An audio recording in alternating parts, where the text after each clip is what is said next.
I'm here with the developers for Revolutionary.Cash. Thank you guys for joining me. Could you start by giving just a very basic overview of what it is you're building and why?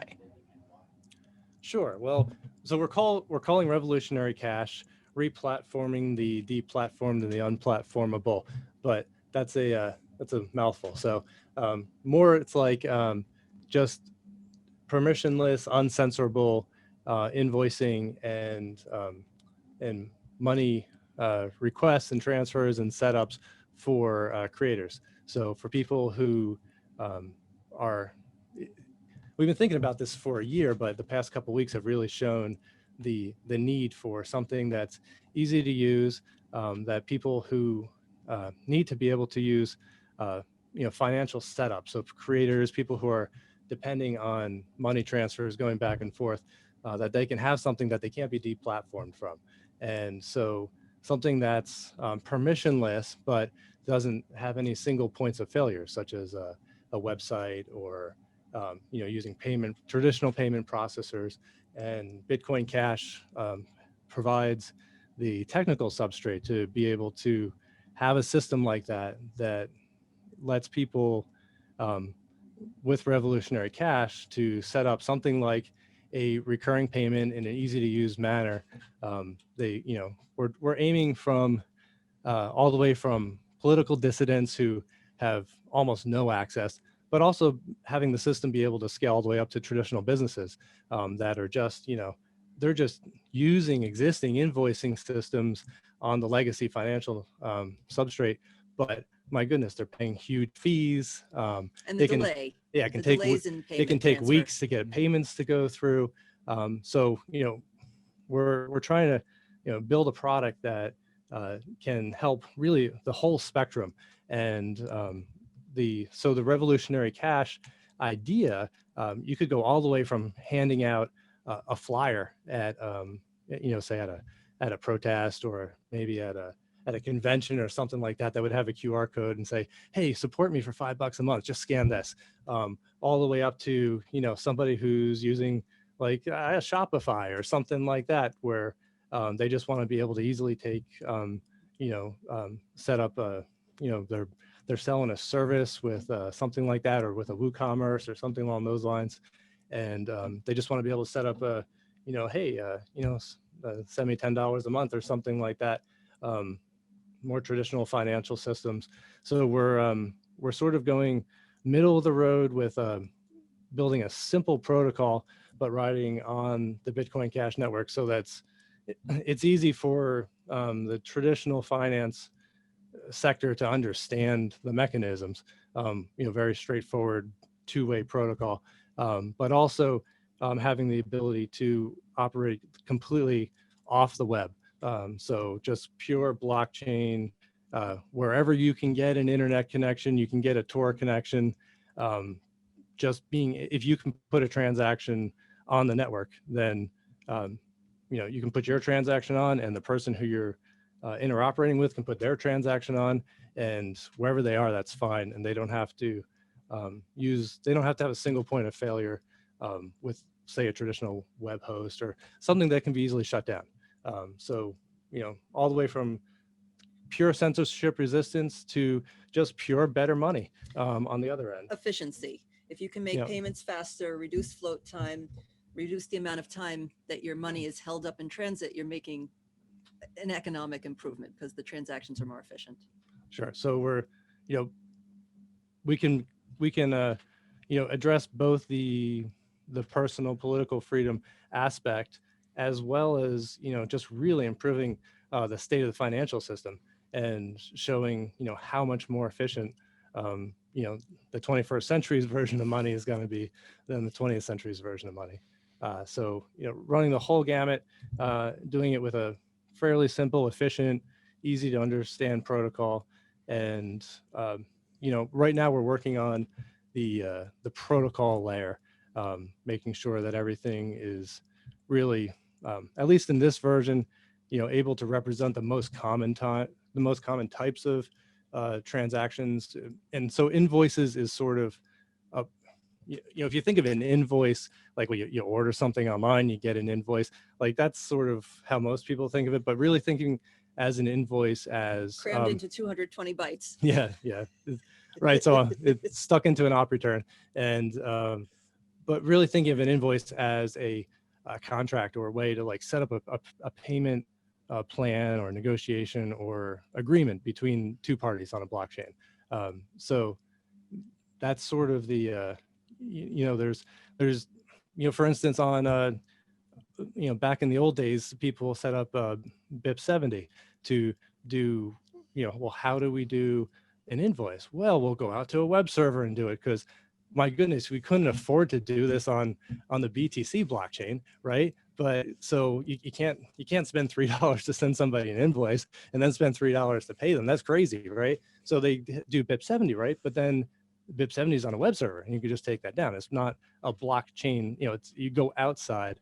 Like the BIP 70 protocol has a little flag for like, well, what network are you working on? Are you on the test net or are you on the main net? And that's just kind of silly because, so on Bitcoin Cash with a reasonable block size and, sort of a community commitment to, well, the blocks are going to be as big as people need them to be. We want to keep fees low. The original peer-to-peer digital cash, affordable, easy to use payments, affordable for everybody around the world, right? So if, it's just sure a big business in the United States would like to save, the cost of a stamp and an envelope or 2.5% to their payment processor or whatever, right? But you can imagine in developing countries where a fee that was more than a few cents might start to be, well, that's pretty costly just to send somebody a request. So Bitcoin Cash gives us that ability to just make something that can be used worldwide.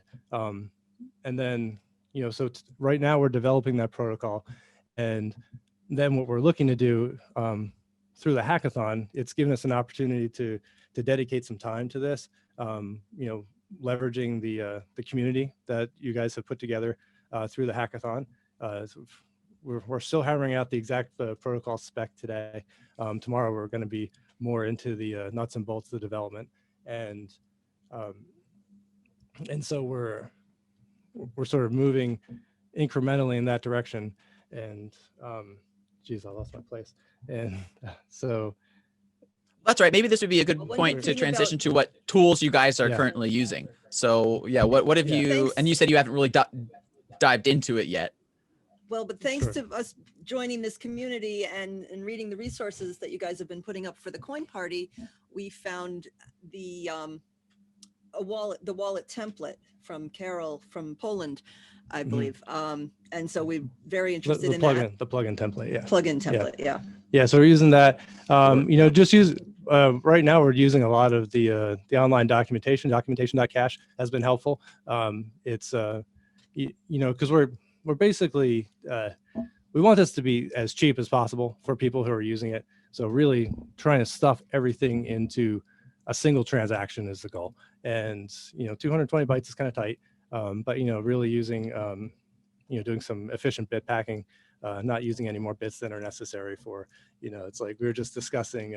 All right, okay, so you got within the payment, you got this sort of contract ID between two parties, and okay, how many bits do you actually need for that? And so I think we settled on 12 bits is enough, but the packing and unpacking in the into the binary representation just lets us work with it efficiently and in a friendly way when it's unpacked, and then pack it tight so that it can because in the end this is all satoshis per byte to send the transaction. So keeping this as cheap and as quick and as affordable as possible is totally one of the goals. So oh yeah, and so sorry, the point I lost earlier is right now we're working on the protocol part, but post hackathon our plan is to keep working on this, and we're probably going to sponsor a flip starter to help us fund this for a real big push. And then what we're looking to do is to work with people who are currently making wallets to integrate this, to work with folks who already have existing liquidity. So for instance, there are still people who are largely in the fiat realm, and we want to make things as easy as possible for them to use the Revolutionary.Cash system. So one of our goals would be, for instance, like, okay, you've got these, say you're sponsoring a creator, right? Or someone who's doing some political work you do or something like that. And so you've got in your wallet, you've got a list of the people who you're sponsoring and stuff. And you're going to have a certain amount of Bitcoin Cash that's going to be funding those. And, at a certain point, your Bitcoin Cash reserve will get low. And so, for instance, one of the things we want to do is work with one of the providers to say, okay, let's put in a way that I can just say, hey, when I don't have, say a $10 fiat equivalent of Bitcoin Cash in my wallet, we'll go ahead and buy some more Bitcoin Cash and put that in the wallet so that I can always keep paying my invoices and things like that. So there's a lot of work to do to make the whole system work beyond the coding. But what we're trying to do with the hackathon is to use the opportunity and take the time to prove out that this thing actually can work, and then build some confidence. Look, here we go. We got transactions going back and forth. This is the basis for the system. But then the system still needs to be built, the real world system, so that this is, highly usable. Getting some creators on board. We already, if folks who are paying attention are familiar with creators who have already been deplatformed, already had their payment processors cut off. And some of them are doing really nice things for society. So reaching out to those folks, getting them on board, it'll be a little bit more difficult for the first people who get on board than, the last people who get on board, because over time, building more usability into the system so that the creator can just say, here's what I want to offer, put it in their phone and put out a QR code for folks. And, however you get that is, it doesn't matter how you get that. And then the other folks who are on the other side is like, yeah, I want to sponsor this person. What app do I download? Okay, let me scan that code. Cool. Yes, I'm agreeing to this. And then, whether they have Bitcoin Cash already, they could transfer to a wallet, or, they just are like, yeah, sign me up. I'm willing to put $10, $20 a month into something like this. Just make it happen. So that's sort of the goal, is to use the censorship resistant Bitcoin Cash to help normal people do normal things that they want to do, but for which the current legacy financial monetary system is failing them right now. So that's that's sort of Sure. We are the technical piece of it, and then but more the broader societal goals of why we're doing this.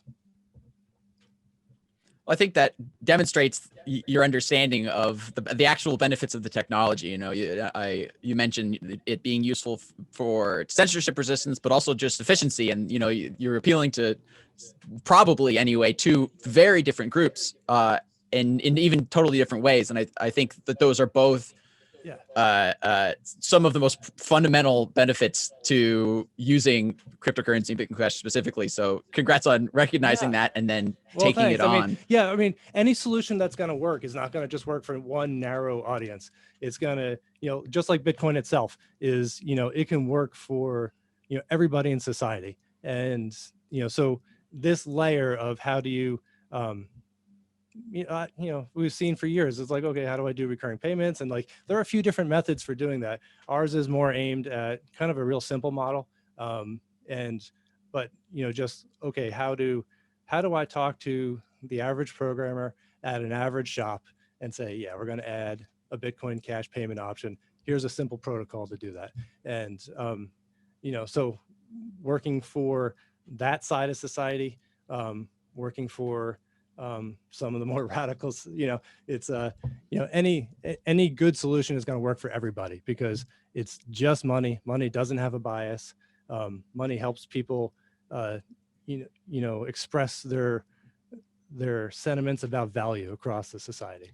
And removing single points of failure works for every aspect of this. Yeah, sure. Yeah. Nobody wants single points of failure. Yeah. Oh, my website's down. I can't take any payments today. It's like, yeah, okay. Get your website up tomorrow. Your payments will be there. That's, it can help, big businesses, small businesses, individuals. So yeah. So like Bitcoin works for everybody, we want this to work for everybody too.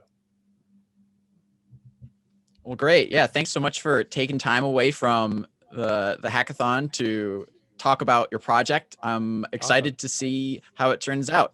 Best of luck. Thank you. And thank you for all your work with organizing this. Much appreciated.